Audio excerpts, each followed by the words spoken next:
In this video, I'm gonna explain to you how you can scale your business faster than you ever imagined. It's not by paying influencers or being an influencer yourself. It's not by posting 12 videos a day organically and just hoping that you get sales and you get leads and you get people to see your content. It has nothing to do with that, and it has everything to do with gasoline. And by the end of the video, I'm gonna show you exactly how this gasoline could make you go from $1 to $1 million faster than you ever imagined. Okay, so I'm gonna break it down in 5 steps so you can understand how to get to the gasoline level and how gasoline pertains to you becoming, the $1 to $1 million faster than you ever imagined in your life. If you follow these 5 steps, I can promise you it'll get you on the track there. Now, number 1, the first and foremost, you need to have a business, okay? So you have to have a business, but you have to identify who your audience is within that business. So for this whole video, I'm gonna give the example of resistance bands because I actually did scale this. And if you ever wanted to look at any of the references, we have everything. And I'll leave it in the description. You can see the links and the offer and everything in there, not to buy it, but just to look at the marketing aspect of it. So when we were building resistance bands, the first thing that we did, we said, okay, we're going to target not just athletes, not just fitness people. We're gonna target parents of youth athletes, parents of 8 to 12-year-olds. And that's what we did. So you have to figure out where are they hanging out, where are they talking, what are their interests, what are their fears, what would make their kids successful? Is it that they hate other parents and they don't like the way the parents look at their kid in the field because they're not as good as their kid?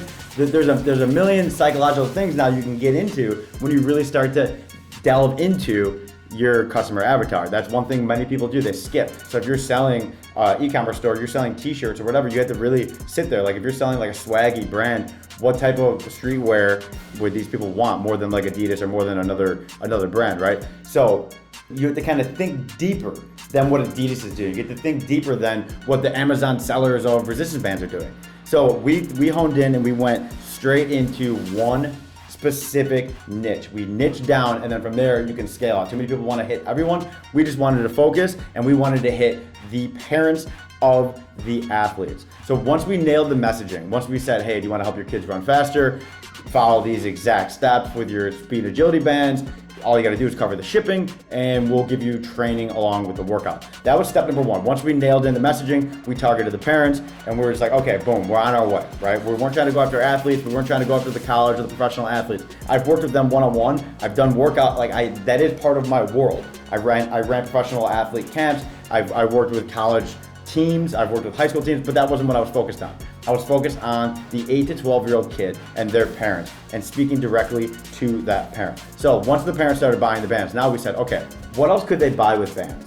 So they get a little workout to do with the bands, right? It takes 10 minutes and they could do it, 3 to 4 times a week. What else would they buy?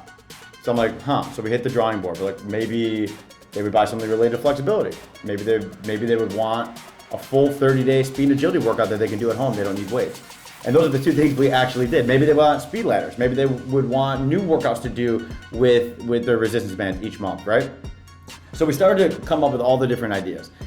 And our focus was, okay, we sell them the one thing, right? And then do you want fries with that? McDonald's, their hockey stick growth in their business was the upsell of fries. So you need to have other things that people are buying because we couldn't afford as a company to ship things out at $7.95 and all a customer would pay would be the shipping and handling. Like it costs money to pick, pack, ship, and then obviously there's the cost of goods. So we would just charge them the shipping cost and they would get the free workout. But I'm like, what if they would want, flexibility to make sure, let's do some prehab, like injury prevention. So we did a flexibility workout and we added that to our order bump. Now what an order bump is, it's basically it's pre-checkout. So as they're like, you know what, I'm gonna buy these bands for my kids. Like I'm gonna cover the shipping or whatever. And it's like, hey, before you check out, do you wanna buy this flexibility workout? And it'll help with lower back pain, it'll help with knees. And we wrote it in a way where it could help both the kid and the parent, right? The kids can do it to help them in sports and prehab and all that. But the parents are like, oh, I have back pain.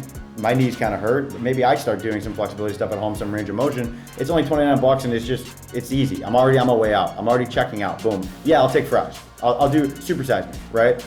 So boom, they hit it. The next thing that we did is we went into the $47 product, which is a 30-day speed and agility plan at home that they can do. So instead of paying for expensive trainers, instead of paying for going to expensive gyms. 47 bucks at home, we teach you step by step exactly what you need to do. You see the congruency there? How it's, you sell the bands, you give them the flexibility as an upsell, so you're losing money on your bands, but then you're making money up elsewhere. And I can keep going with the funnel. Maybe in a video, I'll do a full funnel breakdown, but without getting too deep down the rabbit hole of everything that we did with the bands, you have to start thinking about your business in that way, where you need to increase the average order value, okay? Now, that is the lowest hanging way. If you're selling something, add a second product that they can buy during their checkout. If you sell something for $100 and then you add a $200 product on their checkout process, so they pop the 100, they're not done. They'll pop the 200, right? And if only 20% of people pop the 200, guess what? Your 100 just turned into 140. So you just increased your bottom line by 40% by adding one more product on the back end that 80% of the people said no to. Imagine getting 40% of the people saying yes and working toward, or half the people saying yes. Now you just doubled your business. You just went from not being able to use gasoline, like I'm going to show you in the end of the video. You won't be able to use gasoline without first doing this. Now, the next thing that I would highly recommend everyone does, you need to create a follow-up sequence. Now, some people watching this might be a brick and mortar business where you have people coming into a store, but for this example, I'm going to talk just internet purposes. Now, if someone opts in to buy something and then they leave, it's called a cart abandonment, right? So you need to be able to follow up with the people who are abandoning your sequence. So out of the band, say 100 people opted in, like, I want free bands, and they're like, you know what, I don't want to cover shipping and handling. I thought they were actually free, I don't want them. I didn't know there was a shipping cost, right? So say out of 100 people, 90% of them leave, which is probably accurate because most people do get cold feet. Like if they land on a page, 95% of people are leaving. If you have a 5% conversion rate, you're killing it. But 90% of people leave after they give you the name, phone number, email, address, everything else. Now you can follow up with them and nourish them a bit more and explain to them the features and benefits of the product. And this is where copywriting comes in, which I've done other videos talking about how important copywriting is. But you can start to explain things and you can start to show the community that you're building and the other parents that have used this. Check out what happened to this guy, Rick, who his kids now made the varsity team when they were freshmen. And this guy who has a daughter that plays volleyball, she got caught last year, and now she made the A team. She bypassed the B team because she did these workouts. So all of that is the time where you can hit up your cart abandonment and you can nourish them a bit more to feel confident in their purchase. Even if it's, I know it's free plus shipping, but let's talk your business. To purchase that thing, right? You could offer them a guarantee. You could offer them like right now or the last few months, which we've been doing, if you don't run faster, we'll give you $20. And that's done really well because we'll pay you $20 if you don't run faster, because if you do the workouts, you're going to run faster. So if you have something like that in your business, or if you don't like the product, give them a 60-day guarantee, give them a 90-day guarantee, a year-long guarantee, or pull the General Electric and just do lifetime guarantees. And that's what helped hockey stick General Electric way back. They were doing lifetime guarantees before anyone else would. So you need to understand that your follow-up is the time where you can offer a lot more information than just a landing page. So you need to be capturing name, phone number, email, and doing outreach to get the person to then buy. And our numbers, I think when we did it, of every 100 people that left, 25 of them would end up buying over the next 30 days, call it 30 to 60 days. I believe our autoresponder is about 90 days long now, but we did measure it, and 25% of our entire gross revenue was coming from the follow-up sequence. So if you're running, just your single product and making $100, I just did the math. You add the upsell, just the upsell. Don't even worry about order bumps. You add the upsell. Now you're making the 140 if you get 20%, like I explained. And now if you're doing a follow-up sequence, you're adding another 25% of top line revenue. So you're going to increase conversions by 25% larger, which I'm not even going to do that math, but you can do the math. And it ends up being a big growth in business that a lot of people don't look at, especially when you're selling, t-shirts and selling things in an e-commerce store. You don't think that there's upsells, but there are definitely upsells. There are definitely upsells. Now, the fourth thing that I would recommend that you do is constantly obsess over working on your LTV, your lifetime value. I cannot stress that enough. Now, there's a few ways you can do that. There is doing what I just said, optimizing your upsell flows and your order bumps and your autoresponders where you're following up the follow-up sequences. All that's great. But what will really increase lifetime value is developing the system and the process and the know-how to create more, whether if it's e-com SKUs and things that people actually want, or in the info world, especially the Twice Speed world, would be creating more workouts and more content that people can consume, right? Because I've already acquired the customer. The hardest part is acquiring the customer. But with a funnel where you're, you know, self-liquidating, and you could spend one and make more than one, which I'm gonna get to in a second here. If you could spend one and make more than one, you essentially have infinite scale. So you need to be coming up with things on the back end to constantly grow your bottom line. Now, for example, we ran resistance bands, we sold a 30-day workout, and we sold flexibility, we sold speed ladders, we sold all these different things within a funnel. But then what we would do is we'd come out with workout launches around what the customers actually wanted. So we would survey them. All you need to do, get a type form, get a Survey Monkey, or if you have a Facebook group, just run a poll and just say, hey, would you guys like videos related to this topic, or would you buy a workout related to this topic? One of our bangers that we came out with was the 7-day speed and agility challenge, where we basically said if you don't run faster in 7 days, we'll double your money back or give you 20 bucks or whatever the offer was. And it started with me just asking, would you guys be interested in a product like this? And then it's like, boom, let's get to work. And I have another video talking about creating courses where we can create a course or a workout within 45 minutes to an hour, we'll be done, based on the exact method I break down in that video. So we would ask our customers and our followers and fans and whatever, like, is this something you'd be interested in? They'd say yes, and then we'd hit the drawing board and we'd launch it to increase lifetime value. So now you got all these people that you started by making 100 bucks, then you brought it to 140, now you got an email autoresponder and you bring it up to almost 200 bucks or whatever that may be. 25% on top of 140 is what, like 35? Yeah, wow, that was good. 35, so it'd be 175 would be your average order value with the example I gave you with the $100 business. Now, you made $175 off of a customer where you used to make 100. So you've almost doubled your bottom line just on that, where we're not done.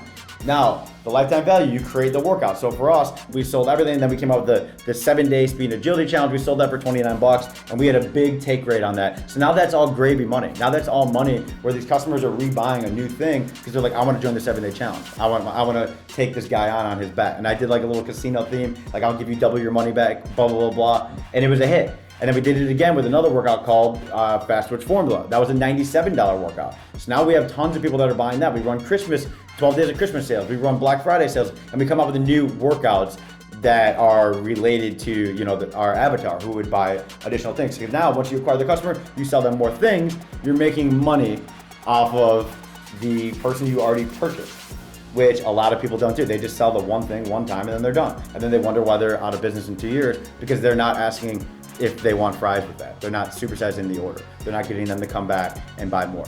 Now, once you solve those things, those 4 things, once you solve that, you need to pour gasoline on your paid traffic. Now, earlier in the video, I explained, identify where your audience is hanging out, identify your customer avatar, understand who they are. That I can't give everyone advice where I would buy traffic and what I would do. But for me, I use Facebook, I use Instagram, I use TikTok, I use Snapchat, I do a little bit of YouTube. For you, it might be different. It could be Reddit, it could be Quora, it could be Pinterest, it could be doing solo ads with people who have email lists, meaning you pay them for an email in their list. It could be influencer marketing. Maybe you understand influencers or you're connected with influencers and you have a Rolodex of friends who have, you know, millions of followers. You can start paying them to get involved, and that would be your marketing cost. But you need to pour gasoline. Once you understand, okay, I used to sell my product and make $100 every order. Now I'm making $175 on day 1, or call by day 30, I make $175. Day 1, I make $140. But now that I'm coming out with all these workouts on the back end, the 7-day speed training challenge and the Fast Twitch Formula, now I know that 175 turns into 240 average customer. So it's like, okay, how much can I spend on my traffic? When I know within 90 days, I'm going to make $240 or whatever that number is, call it $250 for easy math. Now I know I can acquire a customer for less than $250. Granted, I can float the money from day 1 to day 90. On day 1, I'm only making the 140, right? So I have to keep my acquisition costs beneath that number. And that's where the gasoline comes in. That's where you hear me referencing spend 1, make more than 1. That is how ads work. That is how pouring the gasoline works. Because if I were to ask you right now, hey, you're selling your t-shirts, your $100 product, and then you move it to 140 and you have this funnel built out for you, and you just added whatever, 2.5x on your bottom line. And I were to say, okay, now it's time to pour gasoline. And you go, how? And then I say, we need to start running ads. You need to blast ads. You're gonna make a lot of money. You're like, oh, I don't want to spend money on advertising because I'll just do 12 pieces of content every single day and people will find me. No, not how it works. If you want to hockey stick, if you want to beat the market, if you want to control your niche, your industry, you need to sprint on your paid traffic. I can promise you, you will be very, very happy you did it. So if I were to ask anyone, spend $1,000 right now on this new t-shirt funnel in the 100, everyone's gonna be like, no, I don't wanna do that. That's a lot of money. But if I were to flip that on you and say, I'll give you $1,500 in cash, you just gotta Venmo me 1,000. You'd be like, yeah, 100%, without a doubt. And if I said, I'll give you $2,500, you just gotta Venmo me $1,000. You say yes. But then when I tell you to spend $1,000 a day, when you're getting that same return, you're spending 1,000, you're making 250% over the next 90 days, or day one, you're making 40 or 75% of whatever the numbers fall to be, you're printing money. You're spending one and you're making $1.75 or you're making $2.40. So you're making money and you just re-inject that into the business, you re-inject that into your ads, you re-inject that into your creative process to come out with more ads, and you start to print money. So that's how I've been able to scale $8,000 a month sales in my life selling resistance bands to $350,000 2 to 3 months later. So it's true hockey stick. And from there, if you're really good, and I made a lot of mistakes on the back end of that, but if you're really good, you can turn that into crazy equity company where you have SaaS, you have supplements, you have everything on the back end. Had I had a larger team at the time, I may have been able to do it, maybe not, but I wasn't able to execute on the level of traffic that we had and the amount of customers that we were getting. It hit me. I was younger and I was a little bit more inexperienced, but I can't explain to you how much that changed my entire philosophy on business. Just get to the point where you can pour gasoline and it's game over. Then it becomes printing money. But you need to do the steps prior. You need to identify where your customers are hanging out so you even know where to buy the ads. You need to increase the average order value of your customer. You need to constantly work towards building and growing your LTV, coming out with new products on the back end, and then you need to pour gasoline on the area or on the place that your customers are hanging out. In my case, parents that hang out on Facebook, boom, that's where I blast it. You need to find out where your people are hanging out, blast them with paid traffic, and just watch it go in. Day one, spend $30 and see if you make more than $30 once you nail down the first 4 steps. I cannot tell you how excited you'll be when you spend $30 and you make 100 and you're just like, what happens if I spend 100? Oh, I just made 300?